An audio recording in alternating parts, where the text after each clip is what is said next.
Hello అండి. అందరూ ఎలా ఉన్నారు? బాగున్నారా? ఈరోజు మనం ఈ వీడియోలో వెజ్ అండ్ నాన్ వెజ్‌ని కలిపి ఒక టేస్టీ కర్రీ అయితే ప్రిపేర్ చేసుకుందాం. ఈ కర్రీ వేడి వేడి రైస్‌లోకి అండ్ చపాతీలోకి, పరోటాలకి చాలా అంటే చాలా టేస్టీగా ఉంటుంది. అదేంటి అనుకుంటున్నారా? అదేనండి చికెన్ మెంతాకు కర్రీ. ఇలా ఒక్కసారి చికెన్ మెంతాకు కర్రీని చేశారు అంటే అసలు మీరు లొట్టలేసుకుంటూ తింటారు. దీని టేస్టు అంత బాగుంటుందండి. ఇప్పుడు ఈ కర్రీ ఎలా ప్రిపేర్ చేసుకోవాలో చూపిస్తాను. వీడియోని ఎక్కడ స్కిప్ చేయకుండా చూడండి. నచ్చితే మీరు కూడా ఒకసారి ఖచ్చితంగా ట్రై చేయండి. ఇప్పుడు ఈ కర్రీ కోసం నేనైతే ఒక 2 కట్టలు మెంతికూర తీసుకొని నీట్‌గా క్లీన్ చేసుకున్నానండి. ఇలా క్లీన్ చేసుకున్న తర్వాత ఈ ఆకు మొత్తాన్ని కూడా ఈ విధంగా చక్కగా మట్టపరుచుకొని దీన్ని మనం చిన్న చిన్న పీసెస్‌గా కట్ చేసుకోవాలి. ఈ వీడియోలో చూపిస్తున్న విధంగా ఆకు మొత్తాన్ని కూడా మనము ఈ విధంగా చిన్న చిన్న ముక్కలుగా కట్ చేసేసుకుందాం. చూసారు కదా! ఆకు మొత్తాన్ని కూడా ఇదే విధంగా కట్ చేసేసుకోవాలి. చక్కగా ఈ విధంగా కట్ చేసుకున్న తర్వాత, ఇప్పుడు మనం ఒక గిన్నెలోకి వాటర్ తీసుకోవాలండి. ఇలా తీసుకున్న ఈ వాటర్‌లో మనం కట్ చేసి పెట్టుకున్న ఈ మెంతాకు మొత్తాన్ని కూడా ఈ విధంగా యాడ్ చేసేసి, ఒకటికి 2 సార్లు నీట్‌గా వాష్ చేసుకోవాలి ఆకు మొత్తాన్ని. చూసారు కదా! ఆకు మొత్తాన్ని కూడా ఈ విధంగా వాష్ చేసుకున్న తర్వాత, ఇప్పుడు మనం జాలి గరిటె తీసుకొని ఈ ఆకు మొత్తాన్ని కూడా ఈ గరిటెలోకి వేసేసుకుందాం. ఇలా వేసిన తర్వాత ఒక 2 నిమిషాల పాటు పక్కన పెట్టేశారు అనుకోండి, ఇందులో వాటర్ అన్నీ ఒడిసిపోతాయి. ఇప్పుడు నేను 2 కట్టల మెంతికూరకి హాఫ్ కేజీ వరకు చికెన్ తీసుకొని ఇలా నీట్‌గా వాష్ చేసి పక్కన పెట్టుకున్నానండి.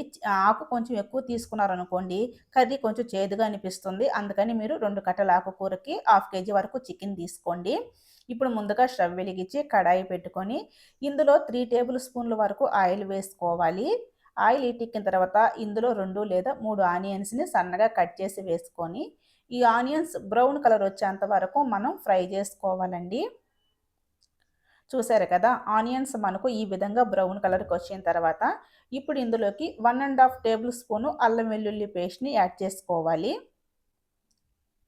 నెక్స్ట్ ఇందులోకి 1 టేబుల్ స్పూన్ ధనియా పౌడర్, 1 టీ స్పూన్ జీలకర్ర పౌడర్ యాడ్ చేసుకోవాలండి. ఇలా యాడ్ చేసిన తర్వాత ఈ అల్లం వెల్లుల్లిలో ఉండే పచ్చివాసన పోయేంత వరకు మనం ఈ పేస్ట్‌ని ఆయిల్‌లో ఒక 2 నిమిషాల పాటు ఫ్రై చేసుకోవాలి.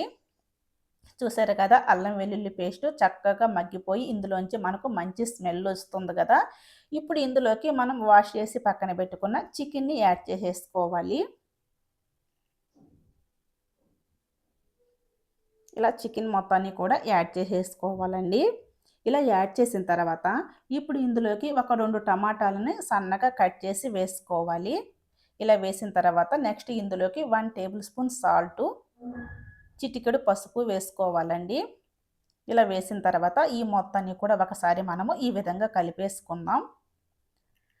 ఇలా చికెను, మసాలా అన్నీ చక్కగా కలిపిన తర్వాత ఇప్పుడు దీనిపైన మూత పెట్టి ఈ చికెన్‌ని మనము మీడియం మంటపై 5, 6 నిమిషాల పాటు కుక్ చేసుకోవాలండి.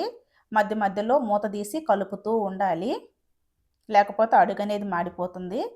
ఒకసారి ఈ విధంగా కలిపేసిన తర్వాత మనం మూత పెట్టి మరొక 2, 3 నిమిషాల పాటు ఈ చికెన్‌ని మనం కుక్ చేసుకుందాం. 2, 3 నిమిషాల తర్వాత ఇప్పుడు చూద్దామండి. చూసారు కదా! చికెన్ మనకు ఈ విధంగా ఒక 90% కుక్ అయిన తర్వాత మనం వాష్ చేసి పక్కన పెట్టుకున్న ఈ మెంతాకుని ఇందులోకి యాడ్ చేసేసుకుందాం. ఇలా యాడ్ చేసిన తర్వాత ఇప్పుడు ఈ ఆకు, ఈ చికెను మొత్తాన్ని కూడా ఈ విధంగా చక్కగా కలిపేసుకోవాలి. ఈ విధంగా కలిపిన తర్వాత ఇప్పుడు దీనిపైన మూత పెట్టి మరలా ఒక 4, 5 నిమిషాల పాటు మనం మంట మీడియంలో పెట్టుకొని దీన్ని కుక్ చేసుకోవాలండి.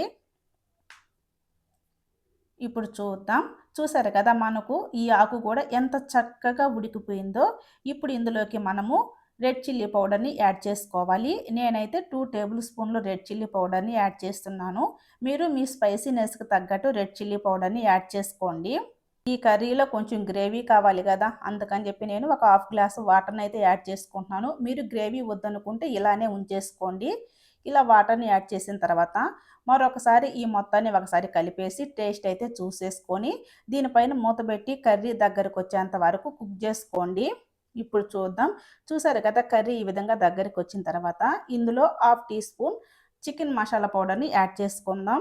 తర్వాత ఇందులోకి సన్నగా కట్ చేసి పెట్టుకున్న కొత్తిమీరని యాడ్ చేసేసుకున్నాము అంటే సరిపోతుంది. చికెన్ మసాలా యాడ్ చేసాం కదా, అందుకని చెప్పేసి మరొకసారి ఈ కర్రీ మొత్తాన్ని కూడా ఈ విధంగా కలిపేసుకుందామండి. ఇలా కలిపిన తర్వాత ఇప్పుడు మనం స్టవ్ ఆపేసి ఈ కర్రీని కొంచెం చల్లారిన తర్వాత వేడి వేడి రైస్లోకి అండ్ చపాతీలోకి పరాటాలోకి సర్వ్ చేసుకుంటే దీని టేస్ట్ అయితే అమోఘం అండి.